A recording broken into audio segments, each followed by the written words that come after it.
वर्धमानाय निर्दूत कलिलात्मनि सालोकानां त्रिलोकानां यद विद्या दर्पणाय ते। आचार्य समंत भद्र स्वामी की, आचार्य गुरु विद्या सागर जी महामुनि राज की, पूज्य मुनि श्री 108 दुर्लभ साई निरंजन सागर जी। अपन जो है आज से संस्मरण लेना चाह रहे हैं और उसके माध्यम से शिक्षा ग्रहण करना अपना उद्देश्य है। हालांकि आप लोग प्रतिदिन पूजा में पढ़ते हैं, जिनके जीवन की हर चर्या उनके जीवन की हर चर्या ही एक नई गाथा बन गई है। तो आज से अपन एक एक यहाँ पर लेंगे। अभी तो हम वो लेंगे जो हमारे सामने जो गठित हुआ है, फिर बाकी संस्मरण तो बहुत सारे प्रमाण सागर जी के मुझ से भी हमने खूब सुने हैं, उनके मुझ से भी आचार्य श्री के बहुत संस्मरण सुने, तो उनको भी अपन एक एक करके धीरे धीरे ले सकते हैं। समय मिलेगा देखेंगे, जैसा होगा जितना होगा आप लोगों का। तो बात है रेवती रेंज में जब पूज्य आचार्य श्री जी का स्वास्थ्य थोड़ा सा कमजोर हो गया था, आप लोगों को सब विदित है। और उस स्वास्थ्य कमजोर हुआ उसी समय उनका दीक्षा दिवस आता है। 30 जून को दीक्षा दिवस आता है, आषाढ़ शुक्ल पंचमी। दीक्षा दिवस का आषाढ़ शुक्ल पंचमी। अब आषाढ़ शुक्ल पंचमी को दीक्षा दिवस वहाँ पर मनाना था।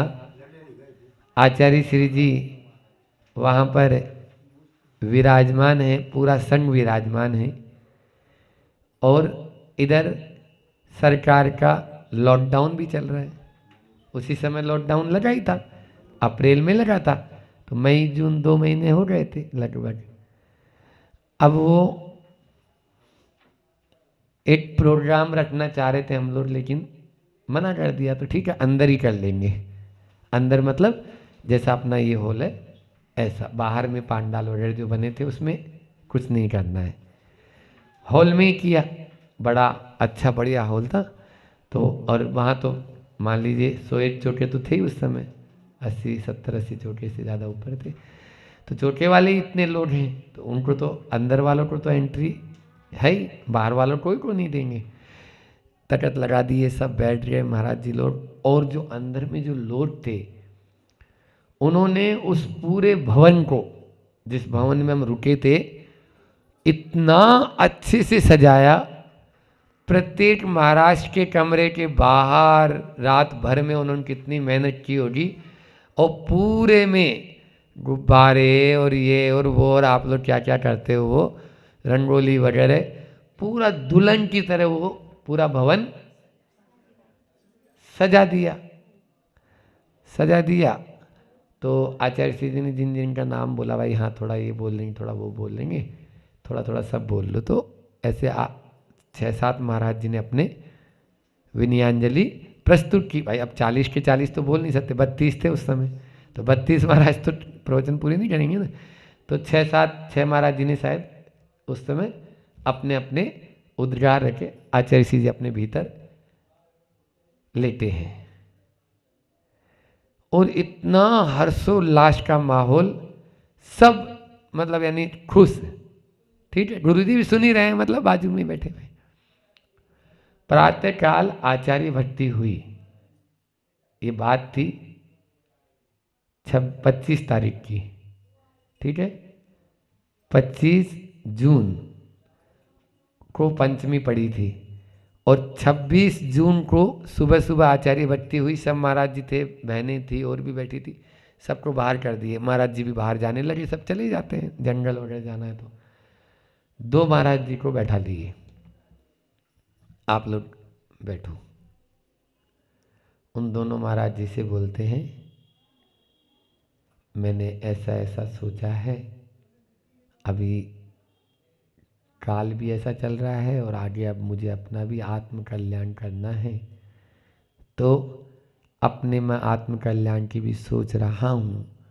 और अब इतना बड़ा संघ अभी यहाँ पर रहना भी उचित नहीं, और 2-3-4 जगह हो जाएंगे तो लाभ मिलेगा। तो इसलिए इन महाराज जी को आप ले लो, विनम्र सागर जी को बोला, और इन महाराज जी को आप, संभव सागर जी को, जो सब मतलब यानी वो पूरे भवन बिल्कुल ऐसे सजा हुआ नजर आ रहा था और हर चीज हर व्यक्ति खुश नजर आ रहा था। मात्र 2-3 मिनट का खेल था। जैसे ही वो लोग बाहर आए और बोल दिया हाँ भैया तुम्हें मुझे मेरे साथ चलना है, तुम्हें मेरे साथ चलना है, और ऐसा आदेश हुआ है कि आज ही निकलना है। अच्छा, ऐसी सोचने का समय नहीं देते, आज ही जाना है। कॉलोनी वालों ने नहीं, बाहर खाते गांव गए, एक तो पिछले साल की बात है ये, इस साल की नहीं। हाँ, कॉलोनी में तो फिर हम लोग थे तब की बात है, वो बाद में बताएंगे। तो सुनो, तो अब रंग में भंग कैसे होता है देखो। जैसे राज्याभिषेक होना है प्रातःकाल की बेला में रामचंद्र जी का, और रात में 10 बजे केकई आती है और राजा दशरथ से बोलती है कि याद है ना आपको, बस वो वरदान, 2 वरदान जो थे देना है। ये इस तरह की स्थिति हम लोगों के साथ में वहां पर गुजरी। अब कोई का भी मन नहीं, ना आहार का, न बिहार का, न निहार का, न कुछ भी नहीं, सबकी आंखों में पानी। मात्र हम लोग 12 महाराज जी रुके, 20 महाराज जी एक साथ जाने हैं। 11 का संग एक बना दिया और 9 का संग एक बना दिया, ऐसे 9 2 11 हो गए ये 20 महाराज जी। फिर बड़ी मुश्किल से उनको जब बोला कि नहीं आज नहीं, हम कल निकल जाएंगे, तब वो माने कि हाँ ठीक है आज नहीं, कोई बात नहीं। फिर दूसरे दिन बिहार हुआ, उस दिन नहीं हुआ। ये तो आचार्य 1 मिनट में, 1 पल में हम लोग गए। हम लोग 12 जो बचे थे उनमें सौम्य सागर जी को भेजा। तो सौम्य सागर जी गए कि ये क्या सुन रहे हैं आचार्य श्री जी, सभी चाह रहे हैं और आपकी स्थिति अभी ऐसी है, इस स्थिति में हम कैसे आगे, क्योंकि सबसे बड़े अब सौम्य सागर जी रह गए थे, बाकी विराट सागर जी भी थे, संभव सागर जी, विराट सागर जी, विशेष सागर जी, ये सब बार सबको जाने का आदेश। तो ये चीज हो गई। इसके बाद में लगने लगा कि कैसे आचार्य श्री जी ये तो छोड़ो, चलो ये तो स्थायी रूप से हम वहाँ रह रहे हैं। कई बार तो ऐसा होता है बिहार होके आ गए, या बिहार करना है जैसे मंडी बामोरा से, और बस थोड़ी दूर जाएंगे जैसे गौशाला तक, वो आपके विषय में ऐसा सोचा है कि आप जो है कुरवाई वालों को लाभ दे दें, तो आप कुरवाई चले जाएं। सामान वामान सब कहाँ है ट्रक में, वो तो दूसरे ट्रक में चला गया। भाई आचार्य श्री साथ जाना है तो वहां जाएगा ना सामान, तो वहां मिलिट्री आदेश, इसको बोलते हैं मिलिट्री ऑर्डर। इसलिए कभी भी कुछ भी हो सकता है आचार्य श्री जी संघ में। और जैसे सेना में होता है कि एक जगह या एक मतलब जो आदेश पूरा हुआ ही नहीं है कि दोबारा दूसरा तुरंत ही आ जाता है।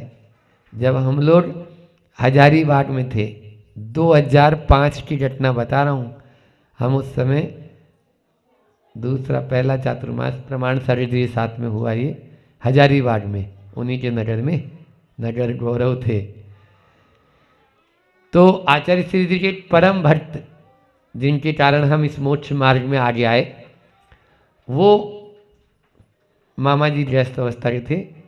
आचार्य श्री जी के पास में गए होंगे और बोले कि हमें पंच कल्याण करवाना है कलकत्ता में, और वो भी प्रमाण सागर जी महाराज जी पहुंच जाए वहाँ हजारीबाग में है तो और अच्छा है।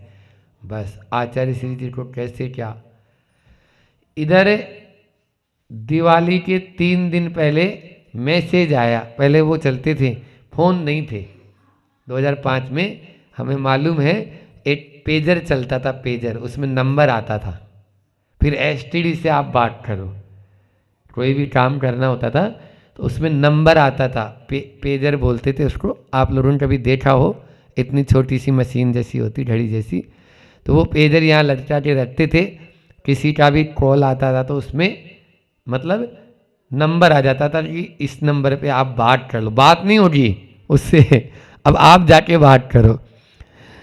तो बात की तो हमने, तो तुरंत हम ब्रह्मचारी थे, तो आचार्य श्री जी बोल रहे हैं जो भी करना है दीपावली के पहले पहले पूरा सब कर लो। पिछी परिवर्तन भी, पिछी परिवर्तन भी बाद में नहीं होगा, क्योंकि दीपावली के दूसरे दिन बिहार करना है। और आप प्रमाण सागर जी महाराज तो छोटे तो नहीं, तो गौशाला का एक बहुत बड़ा गीता रामायण पे प्रवचन होना था, उसके पर्चे छप गए, बढ़ चुके हैं। हम फिर तुरंत ही गए गुरु जी के पास में।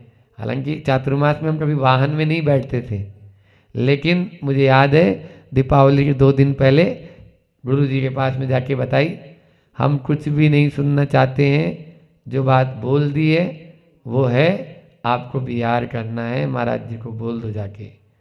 बस इधर गए, उसी दिन कैश लोच, उसी दिन पिछी परिवर्तन, पिछी परिवर्तन भी उसी दिन दीपावली के पहले ही। और बस इधर पारना किए और उधर बिहार जाना है तो जाना है, ये आदेश होता है। कई बार देखा है गुरु जी का कि जो एक बार कह दिया उन्होंने वैसा ही करना है। तभी इतना बड़ा जो संघ है वो जो है व्यवस्थित है।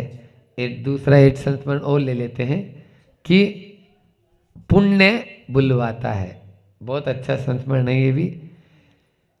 एक बार अभी जब रेवती रेंज में ही आचार्य श्री जी का स्वास्थ्य अनुकूल नहीं था, तो हम उसी दिन कैसे लोग करते हैं जिस दिन आचार्य श्री जी करते हैं।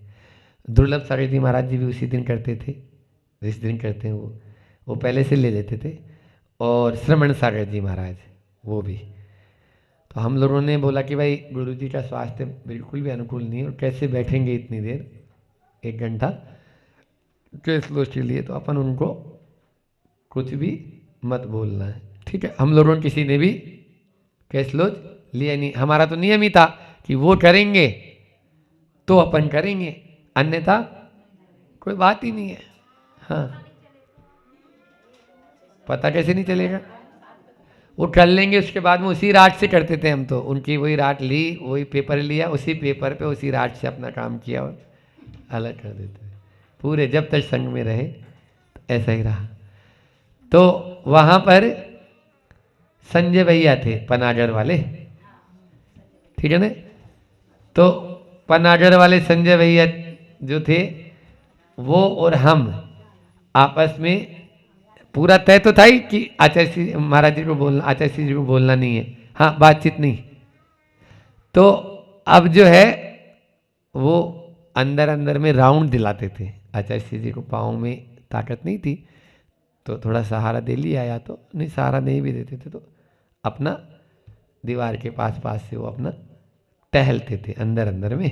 डॉक्टर साहब ने बोला कि इनके पाँव नहीं तो मतलब चले जाएंगे, तो इसलिए थोड़ा चलाना है। वैद्य जी ने बोला तो चलाना है, तो जैसे 200 मीटर का वो लगभग हॉल था वो, है ना, मतलब हाँ बहुत मतलब काफ़ी बड़ा था। तो वो पैसेज में जाते तो 5 राउंड में 1 किलोमीटर हो जाता था लगभग।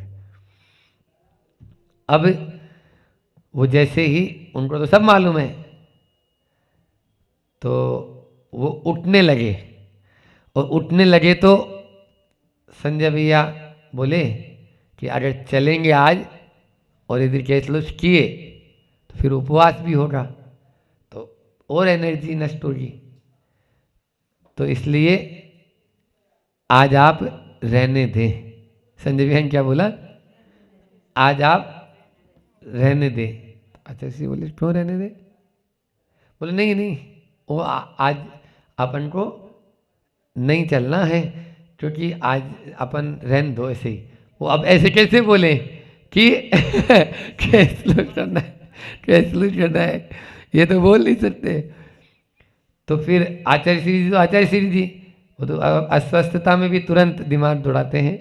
पहले तो चल लिए, चल लिए, और जब पूरा चल लिए, 5 राउंड पूरे हो गए, तो धीरे से मेरे से पूछते हैं आज तिथि क्या है, अब क्या करे। संजय भैया मेरी तरफ देखे और वो मैं उनकी तरफ देखूं, तो नहीं नहीं, ये वाली संजय भैया बोले कि वो तो कृष्ण पक्ष की है, ये अभी ये तो शुक्ल पक्ष की है, वो कृष्ण पक्ष की चतुर्दशी को होता है। तो आचार्य श्री समझ गए ये लोग घुमा रहे हैं मुझे। अंदर जाके बैठे, बैठते ही तुरंत बोलते हैं अभी कृष्ण पक्ष चल रहा है शुक्ल पक्ष चल रहा है। हमने बोला शुक्ल पक्ष चल रहा है, तो फिर आज ही तो है वो शुक्ल पक्ष को, चलो रात लेके आओ।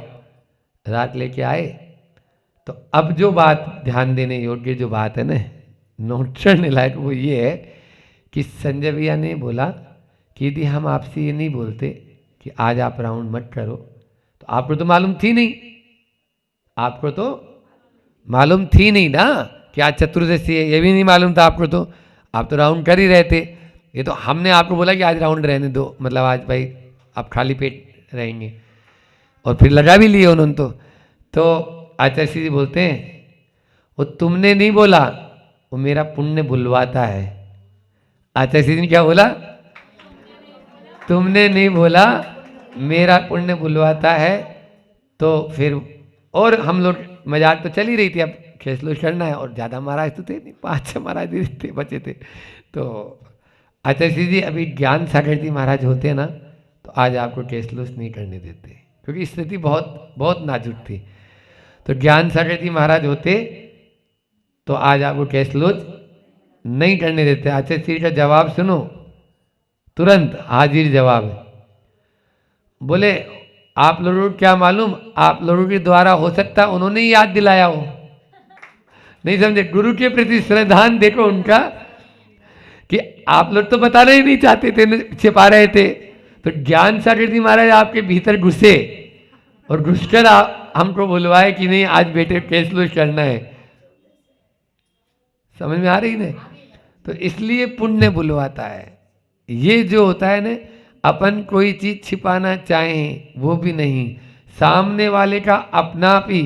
और प्रमाण सागर जी के मुझसे तो हमने एक बार नहीं कई बार सुना है कि सामने सभा में कम से कम 100, 200, 500 लोग बैठे हैं, ठीक है, लेकिन भाव ही नहीं बन रहे बोलने के, विचार नहीं आ पा रहे हैं या बोल नहीं पा रहे हैं उतना अच्छे से, याद पढ़ा हुआ है, याद भी अधीत भी है, और उस सभा में कोई एक व्यक्ति ऐसा आके बैठ गया, पाटनी जी जैसा असोची पाटनी आके बैठ गए। अब देखो कैसा चालू हो जाता है अपना आप ही, सुशीला जी वगैरह आई थी।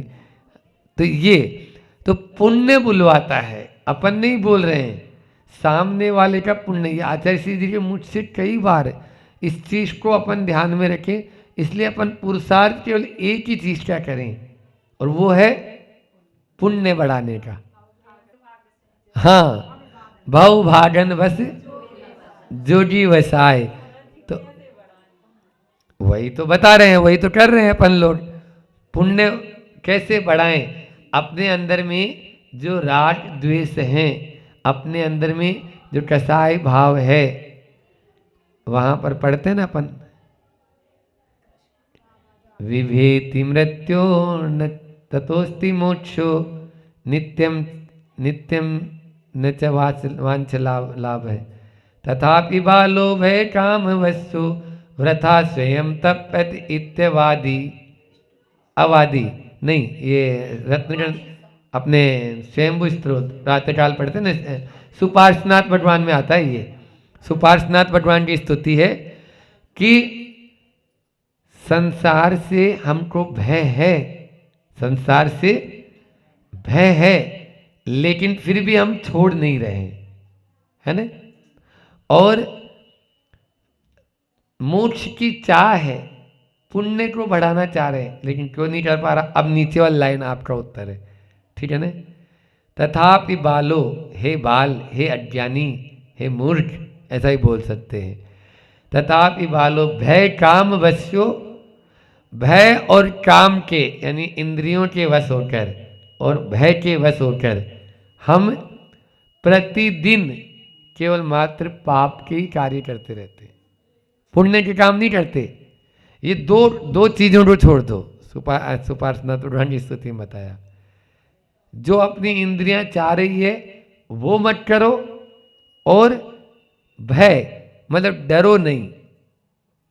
डर अपन क्या करते हैं, आज घर क्यों नहीं छोड़ रहे बताओ, या जिनके मान लीजिए बुढ़ापा हो गया, कोई लाइबिलिटी भी नहीं है, दायित्व नहीं है उनका, अरे अब बुढ़ापे में कोई कौन खिलाएगा, हाथ पांव टूट गया तो कौन देगा, हाँ बिहार नहीं कर पाए तो कौन करेगा, बोलो होता है कि नहीं होता है। वो मन में एक अंदर में आता ही है कि कैसे आगे चलेगा मेरा, कैसे हम कर सकते हैं। इस कारण से वो नहीं छोड़ पा रहा है और उसी कारण से पुण्य उसका। इसलिए डरो नहीं, आगे बढ़ना है, बढ़ते चले जाओ, पुण्य तो आपका साथ देगा ही देगा। कब तक पाप रहेगा, जब तक आपके पास में सत्ता में जितना है निकला, उसके बाद में पुण्य ही पुण्य है, पुण्य ही पुण्य है। फिर हर व्यक्ति आपके साथ में बात करना चाहेगा, आपके साथ चलना चाहेगा, होता है कि नहीं होता है। तो यही तो पुण्य बढ़ाने के साधन है। आप देखो ना, एक माँ को छोड़ेंगे ना तब अनेक माँ यहाँ बैठी हुई हैं। अब लेकिन एक को छोड़ने का यदि आप में साहस नहीं है तो फिर नहीं हो सकता। आप फिर उन्हीं के पास में ही रहो, उन्हीं की छत्र छाया में रहो। वो फिर वो समय सार की उस कारिका को भूल गया कि हमने तो इतनी माँ का दूध पिया है कि उसको इकट्ठा करें तो क्षीर सागर का जल भी। और हमारे पहले मतलब माँ का मरण नहीं, माँ के सामने सामने हमारा पहले हमारा मरण हो गया तो माँ रोई, और उन आंसुओं को इकट्ठा करते तो कितना रोई।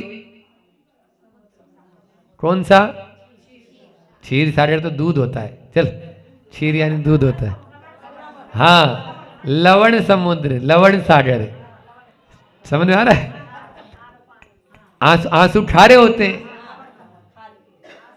तो लवण समुद्र का भी जल कम पड़ जाएगा। ये अतिशयोक्ति नहीं है। आप लोग ऐसे सोच रहे होंगे ये सब डराने के लिए बोल रहे हैं महाराज जी, हाँ ये वास्तविकता है। अपन इसी जन्म में देख लो ने, इसी जन्म में माता पिता रहते हैं और पुत्र चले जाते हैं, पोता चला, पोता बल्कि पड़पोता जो जवान है वो चले जाते हैं। ऐसी स्थिति रहती है, आयु कर्म जिसका जैसा है उनके देखते देखते ही। इसलिए इन चीज़ों से अपन को बचना है। तो हमारा कहने का मतलब यहाँ पर यही है, पुण्य बुलवाता है, इसकी हेडिंग हमने दी थी। और उसकी दी थी हमने रंग में भंग, रंग में भंग हो गया। अब पहले दिन तो पूरा सब कुछ वहाँ पर चल रहा है और दूसरे दिन कुछ भी नहीं है। जाना कहाँ आए कहीं, जाना आए कहीं। गोवा में जो वहाँ के गोवा के दिगंबर जैन मंदिर के जो ट्रस्ट के अध्यक्ष थे वो पहुँचे, उस समय लॉकडाउन लग गया था, इंदौर की बात है, रेवती रेंज में।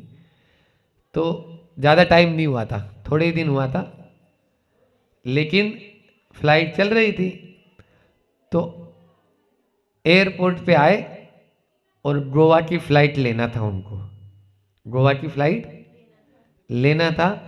अनाउंस हो रहा है कि इंदौर फ्लाइट जा रही है, इंदौर। वो विंडो पर पहुंचे, उसी समय कान में आवाज़ सुनाई दी, इंदौर की फ़्लाइट है और वो अभी उड़ान भरने वाली है।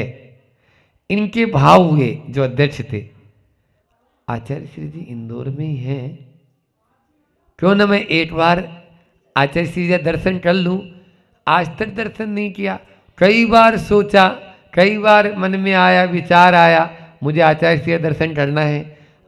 एक बार आचार्य श्री का दर्शन तो भगवान है, करना ही है, तो क्यों ना आज ही अभी अपन गोवा न जाके इंदौर चलो, देखो परिणामों में कैसा आता है।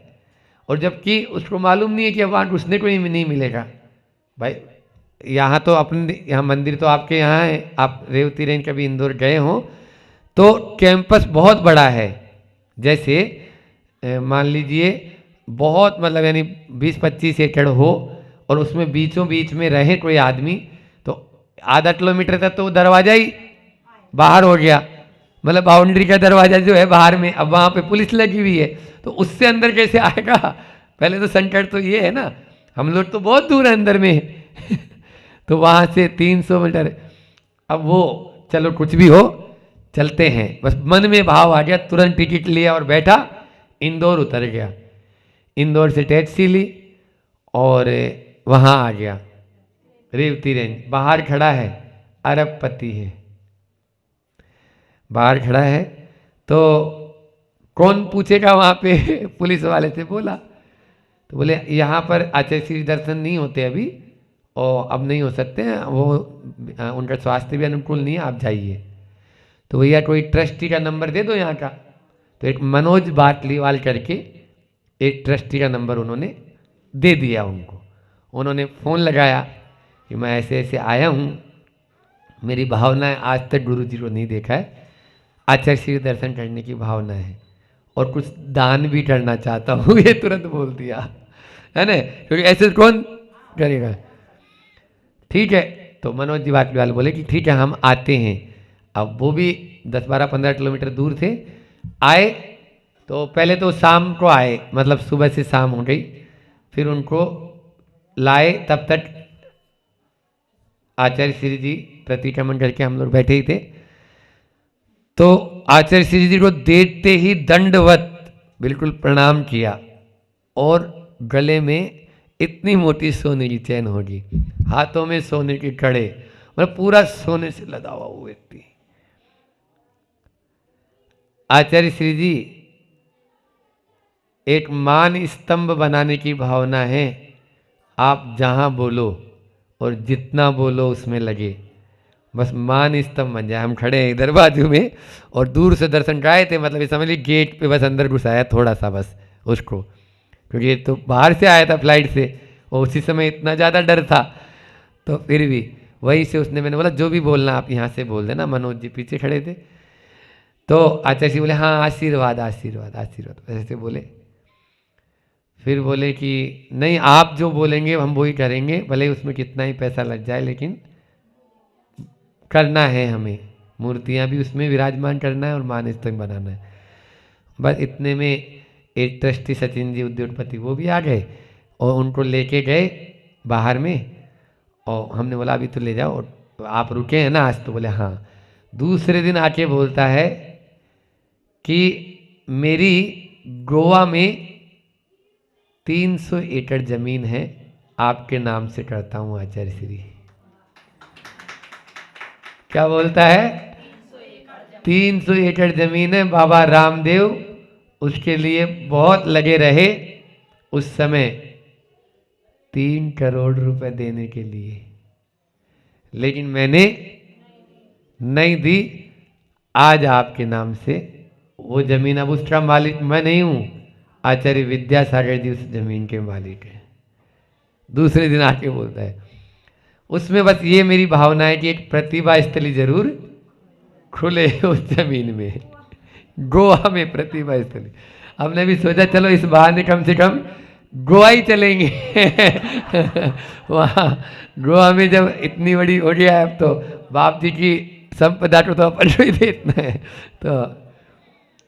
तो वहाँ गए और जो अपने ट्रस्टी लोग थे संजय मैथ्स वगैरह ये लोग गए फ्लाइट से। फिर हाँ, तो फिर वहाँ देखा उसको, तो वो ज़मीन क्या है तो ज़मीन उसकी, लेकिन बहुत ज़्यादा उबड़ खाबड़ है, मतलब पहाड़ी है, पहाड़ी ज़मीन है।